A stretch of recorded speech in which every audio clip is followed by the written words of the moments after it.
রোজা রাখা অবস্থায় মহিলারা পাকঘরে যখন রান্না করা অবস্থায় যদি না খেয়ে মুখ দিয়ে ধোঁয়া প্রবেশ করে, তাহলে তাদের রোজা ভেঙে যাবে কিনা?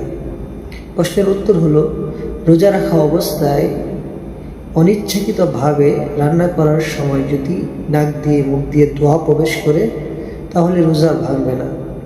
আর ইচ্ছাকৃতভাবে যদি কেউ নাকে বা মুখে ধোঁয়া প্রবেশ করায়, তাহলে তার রোজা ভেঙে যাবে। তদ্রূপভাবে কেউ যদি কোয়েলের ধোঁয়া মুখে প্রবেশ করায়, মুখ দিয়ে টেনে প্রবেশ করায় বা নাক দিয়ে রোজা রাখা অবস্থায়, স্মরণ থাকা অবস্থায়, তাহলে তার রোজা ভেঙে যাবে।